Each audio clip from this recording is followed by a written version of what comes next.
Bom dia, bom dia. Sem Bíblia não tem café. Passando aqui hoje porque nós já estamos no livro de Salmos, no capítulo 24.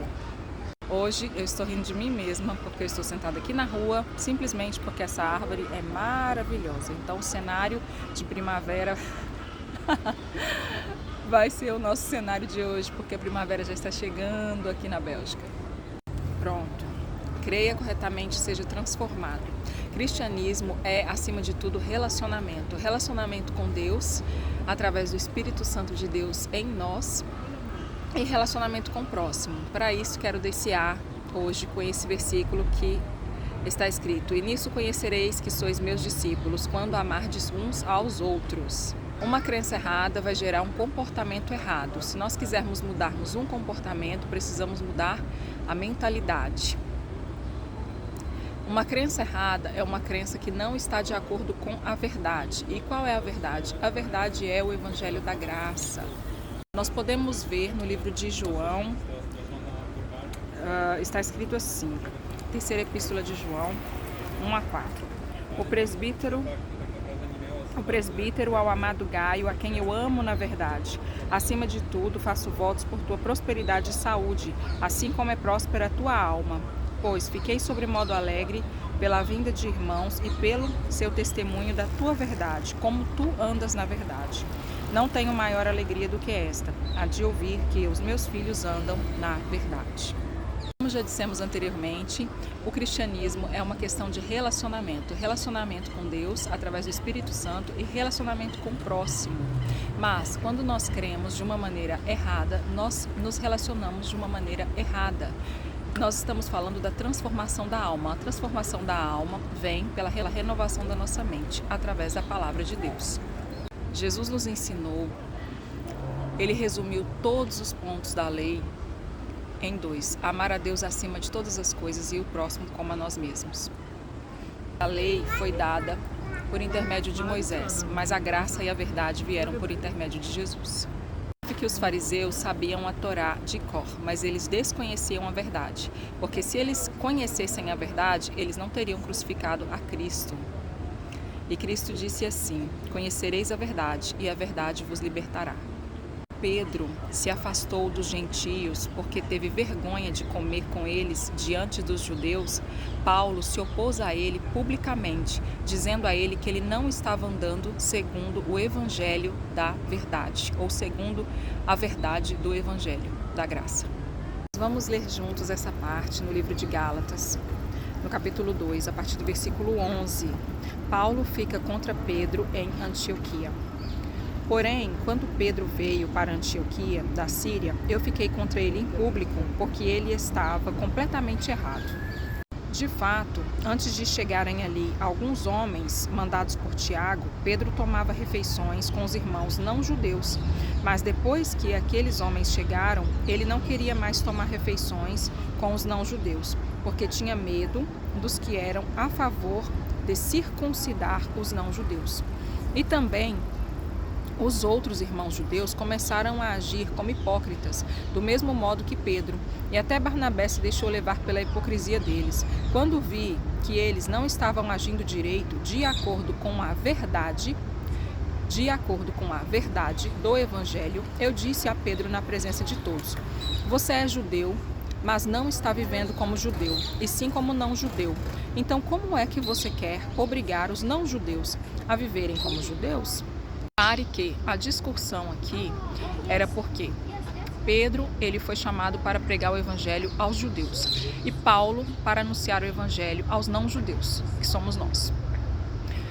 Nesse momento, quando eles precisavam anunciar o evangelho aos não-judeus, os judeus eles queriam obrigar os não-judeus a cumprirem a lei e a fazer a chamada circuncisão, que fazia parte da lei.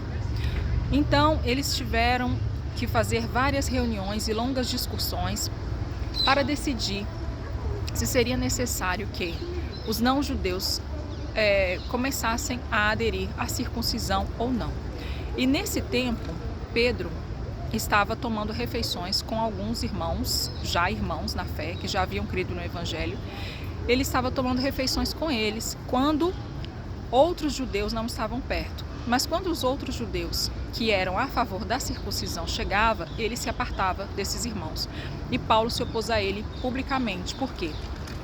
Porque ele não estava agindo segundo a verdade do Evangelho. Ele estava fazendo acepção de pessoas por causa de princípios da lei, que ele julgava que deveria ser adequado que os irmãos também aderissem a esses princípios.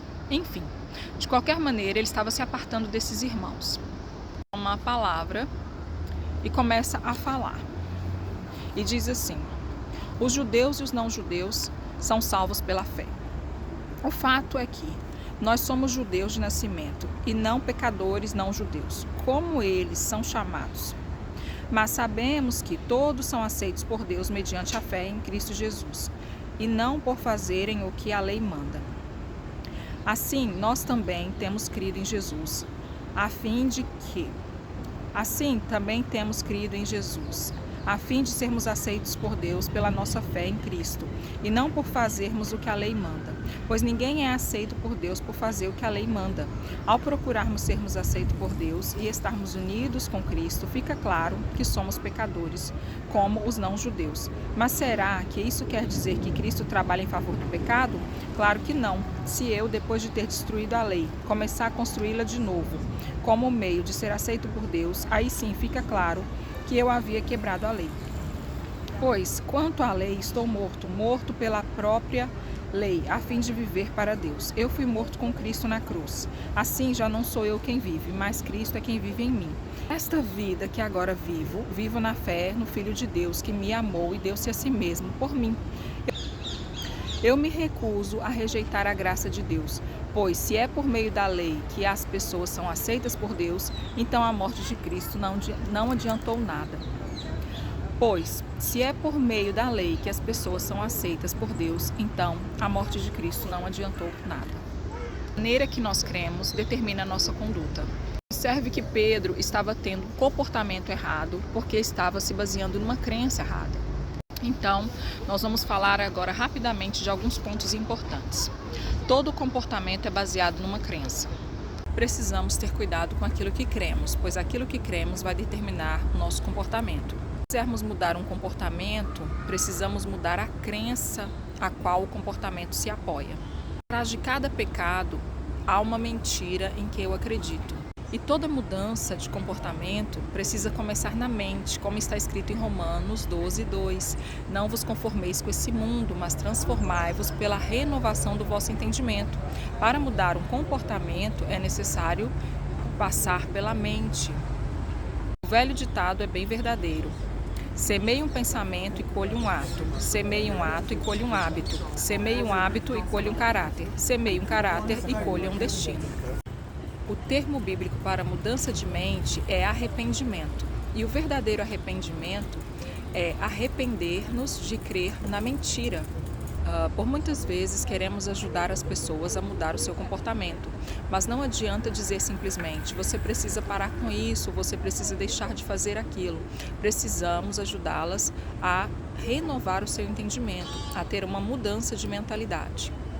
Está escrito: conhecereis a verdade e a verdade vos libertará.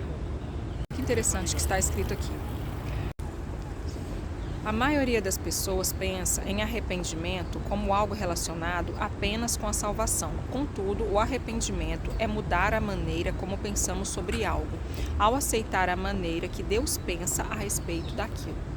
Nós não podemos mudar a nossa mente, nem mesmo mudar a mente das pessoas, mas a palavra de Deus pode fazer isso. Nós simplesmente falamos a palavra, ela transforma. Está escrito assim, em 1 Coríntios 2,13. Nós falamos não em palavras ensinadas por sabedoria humana, mas ensinadas pelo Espírito, conferindo as coisas espirituais com as espirituais. Repetindo, a mudança de comportamento é fruto do arrependimento. O arrependimento não é realmente mudança de comportamento. A mudança de comportamento é o resultado do arrependimento. E este não significa, em primeiro lugar, abandonar o pecado, mas simplesmente mudar de ideia, de pensamento e de crença.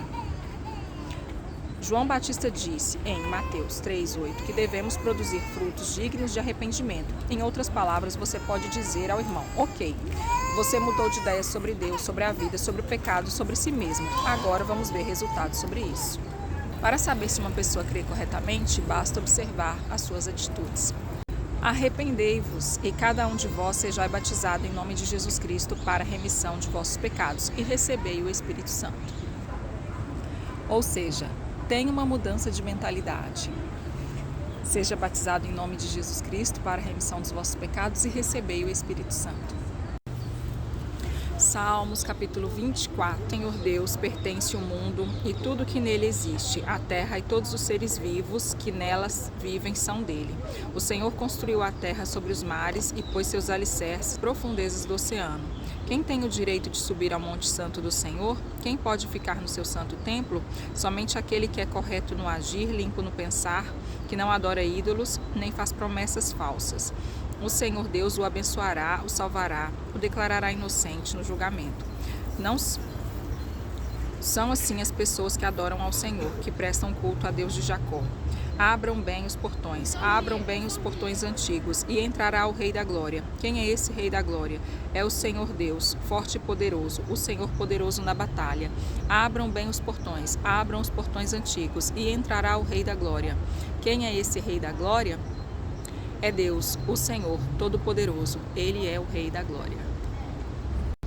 Então levante a cabeça e volte a projetar. Não risque nada do papel, porque sou fiel para realizar. Quem começou a boa obra é fiel para terminar.